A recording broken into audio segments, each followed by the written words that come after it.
श्री वृंदावन धाम की जय। ठाकुर बाके बिहारी लाल की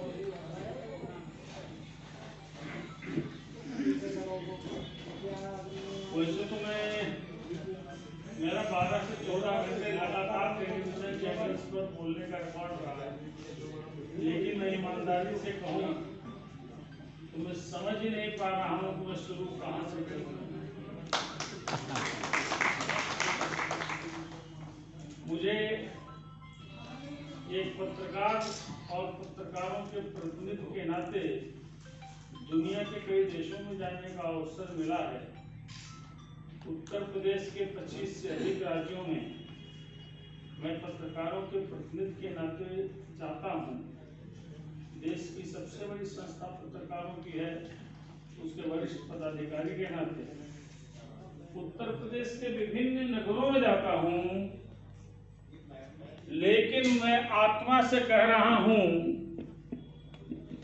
हर जगह सत्कार, सम्मान, अभिनंदन प्राप्त होता है, परंतु वृंदावन में आज आपने ऐसा अभिभूत किया है जो जीवन पर्यंत कभी भूलने लायक नहीं। और इसका कारण यह है कि ब्रज की धरती ही ऐसी, ब्रज की धरती ही ऐसी है।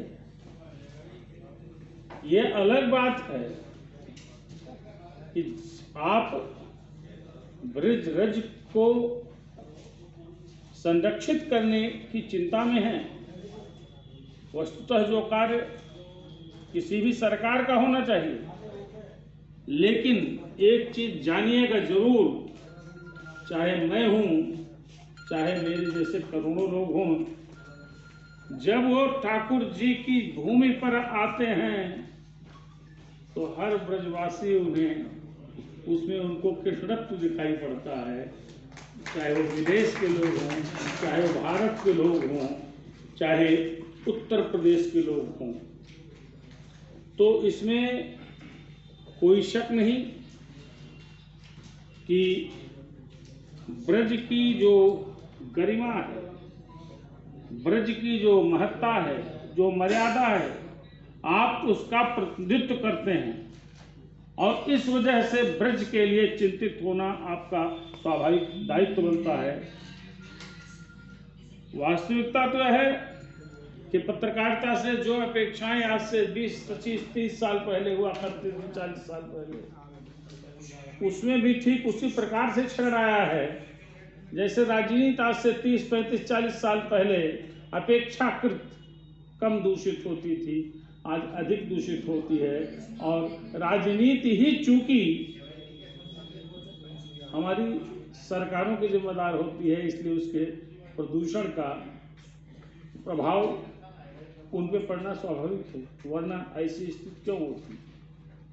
लेकिन जहां तक मेरी अपनी जानकारी है, मौजूदा सरकार ब्रज और विशेषतर मथुरा वृंदावन के लिए चिंतित है। मैं अपेक्षाकृत शब्द मैंने प्रयोग किया है और मुझे उम्मीद है कि पिछली सरकारों के कार्यकाल में जो कुछ हुआ उससे बेहतर शायद सोचा जा रहा है, लेकिन वास्तव में चिंता तो हर किसी को होती है जो ठाकुर जी में विश्वास रखता है, आस्था रखता है, भरोसा रखता है, जो राधे राधे बोलता है, जो आज से शताब्दियों पूर्व उस कृष्ण की परिकल्पना अपने मस्तिष्क में करता है। स्वाभाविक सी बात है, उसको लगता होगा कि मथुरा वृंदावन एक ऐसा स्थान है जहाँ जमुना माँ है, जहाँ तालाब तलैया हैं, जहाँ वृक्ष हैं, जहाँ हरियाली है। और अगर हरियाली कंक्रीट के जंगल में बदलने की स्थिति में आ गई है तो यह सिर्फ आपकी चिंता नहीं, ये पूरे भारत की चिंता होनी चाहिए, सारी सरकारों की चिंता होना चाहिए और उनको आगे बढ़ करके इस काम में अपना योगदान देना चाहिए, क्योंकि करना उनको है, सहयोग हम सबका हो सकता है।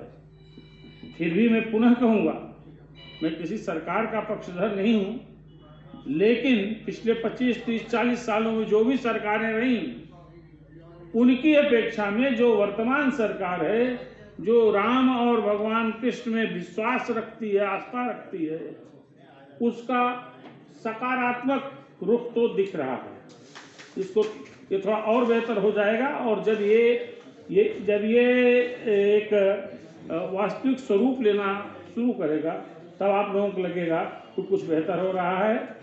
हम लोग तो बहुत तुच्छ प्राणी हैं, बहुत छोटी सी भूमिका होती है। हालांकि समाज में पत्रकारिता और पत्रकारों की बृहद भूमिका अपेक्षित है, लेकिन अपनी जो भी भूमिका है उसकी क्षमता के स्तर पर हम लगातार प्रयास करेंगे कि ब्रिज, विशेषतः वृंदावन की जो समस्याएं हैं उस पर सरकार का और जो भी जिम्मेदार तंत्र है उसका ध्यान आकर्षित कराएं, यह हमारा प्रयास होगा। दूसरी बात, मैं पुनः एक बात कहूं कि पता नहीं ठाकुर जी का क्या आशीर्वाद है कि मेरे प्रति उनके बारे में जब भी मैं सोचता हूं, मेरे प्रति हमेशा सकारात्मक फल प्राप्त होता रहा है। आता तो बचपन से हूं, लेकिन वास्तव में बताऊं, मुझे ब्रज से और मथुरा वृंदावन से सबसे नज़दीकी परिचय मेरे छोटे भाई डॉक्टर कमलकांत उपमन्यु ने कराया। यहाँ के समाज से, यहाँ के लोगों से, यहाँ की संस्थाओं से, यहाँ के उपक्रमों से, यहाँ के आयोजनों से बृहद रूप से मुझे इन्होंने परिचित कराया। और आज एक बात को लेकर मैं और खुश हूँ, विष्णु को मैं बहुत सरल सज्जन व्यक्तित्व जानता था, लेकिन मुझे इस बात का आभास नहीं था कि विष्णु कितने शुद्ध शब्दों में, कितने सुग्राह्य और सुप्रवाह तरीके से मंच का संचालन करते हैं। आपने मन मोहा, बहुत अच्छा लगा, बहुत बढ़िया लगा, बहुत बढ़िया लगा। और पुनः एक बात कह दूं कि विश्व के किसी भी देश में मेरा सम्मान, सत्कार, अभिनंदन हुआ रहा होगा, होता रहता है, कम से कम पड़ोस के देशों में, भारत के तमाम राज्यों में। लेकिन ये जो भावाभिनंदन मुझे प्राप्त हुआ है, जो आपके हृदय से निकला है, वृंदावन के मनीषियों के आशीर्वाद स्वरूप प्राप्त हुआ है, यह उम्र भर विस्मृत नहीं होगा। श्री राधे राधे। जय श्री ठाकुर जी महाराज।